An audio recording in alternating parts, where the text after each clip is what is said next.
legacy coral I brought over today, plus some live rock.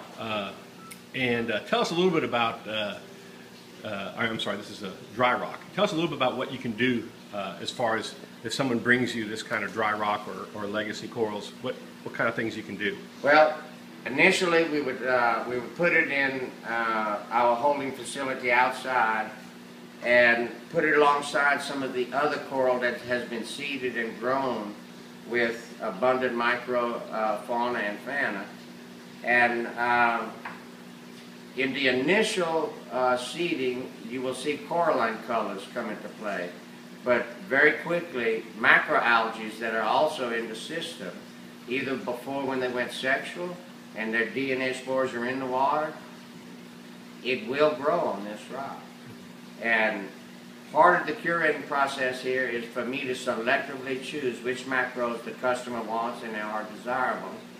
And that's why we have the cleanup crew, amphipods and mollies, to take care of the little stuff. Let's take a look at some of these tanks here. Talk to me about what's going on here. Well, so we got the two top tanks.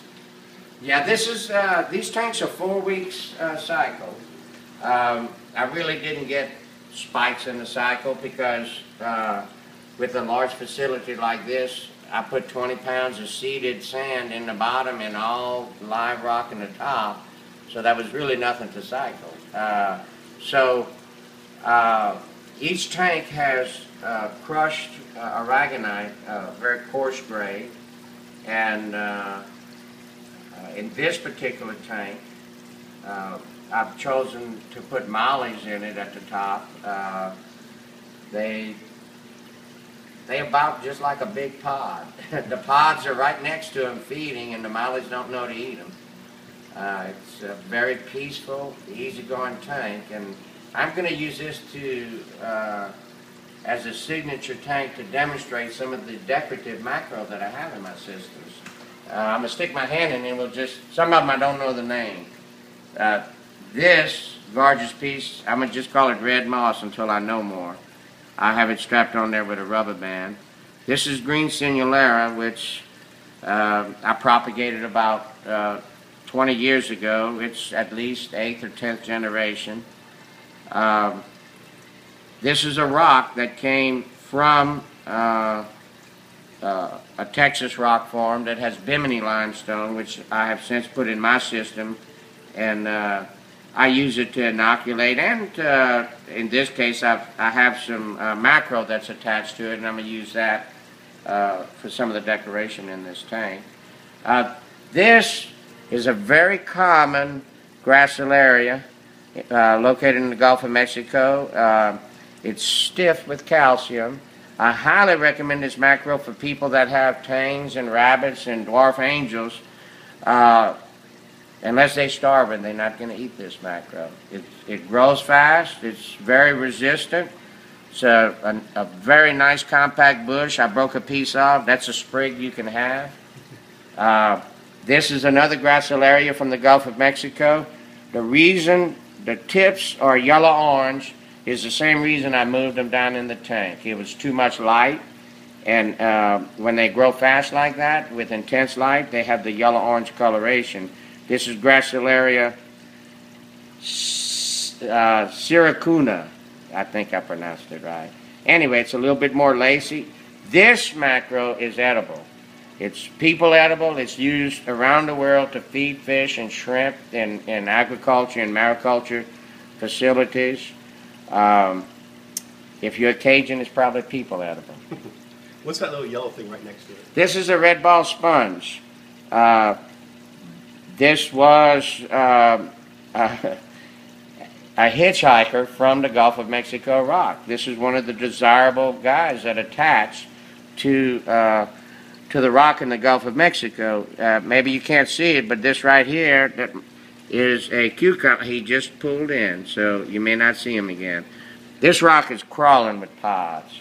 The internal spore space on this rock 20 years ago was dense limestone, but everybody that's worked on it has made a porosity in this rock.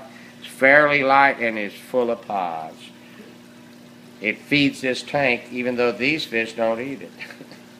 Great. Well, thanks. Let's go take a look at a couple of other tanks. All right. Okay, Patrick. So here's another tank. How big is this one? This is a 135-gallon that I set up on Super Bowl Sunday a year ago.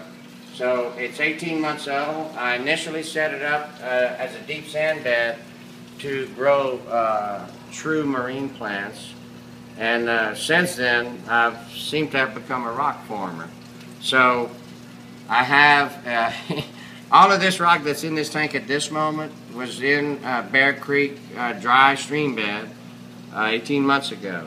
And it's covered with coralline to that level. All this rock is for sale at $5 a pound. It's a very dense rock.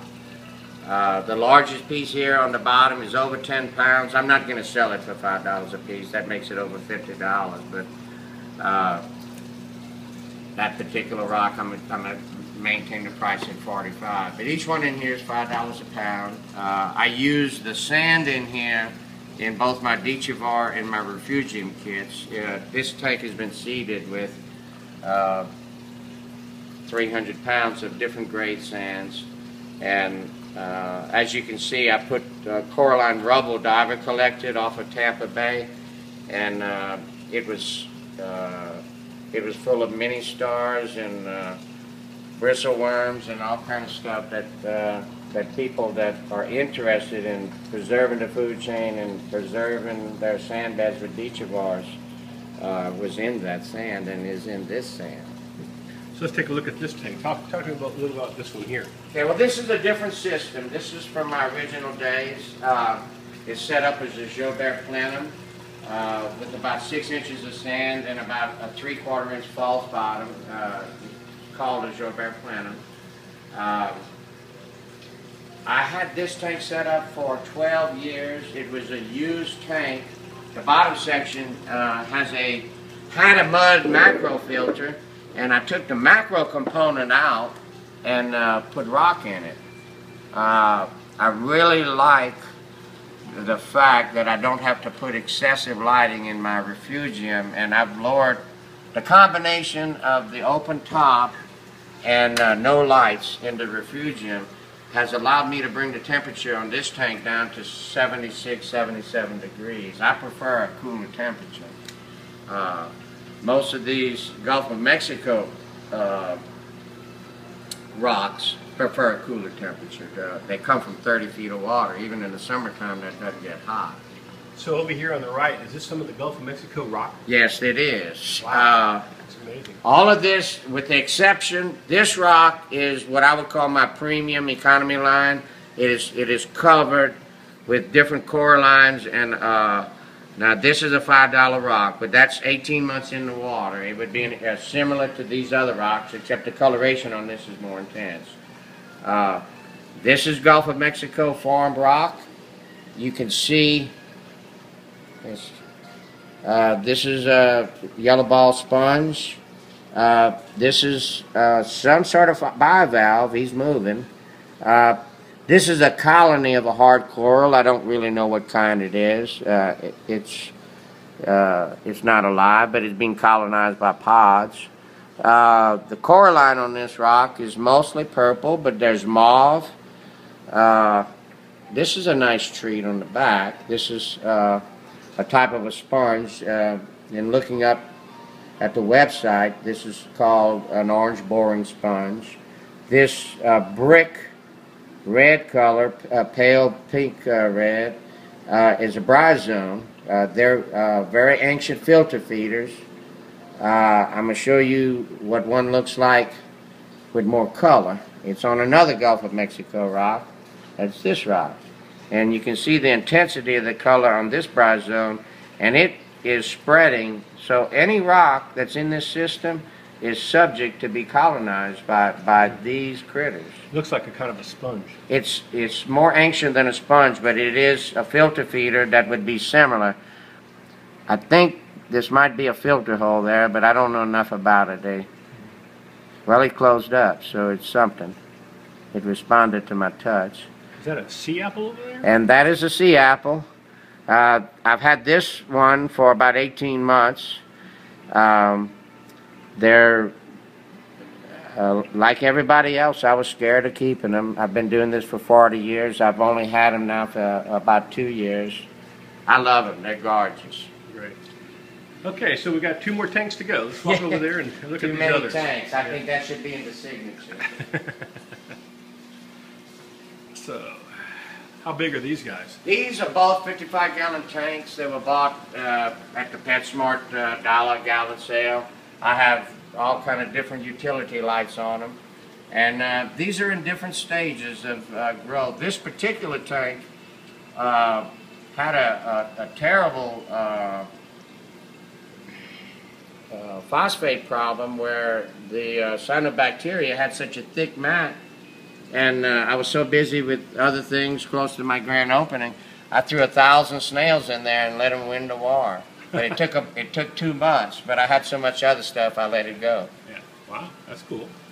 What do we have down here? Well, we have another 55. This tank on the bottom is just 1 month older, but I will have to say the fish in this tank, from my point of view, are just spectacular. These are mollies like I get in most of my other tanks. They're creamsicle, leer-tail mollies. The colors on these fish, after they've been eating marine algae, is just phenomenal. These are gorgeous fish. They're 3-4 times the size of what is in captivity for these fish. The other fish mixed in with them are cardinals, and I bought them as juveniles about 9 months ago, and they're showing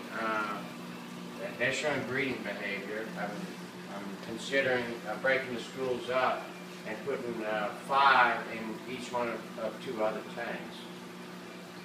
But this is my typical lagoon system. Well, thanks a lot, Patrick, for giving us a tour. And what are your hours as far as coming out here?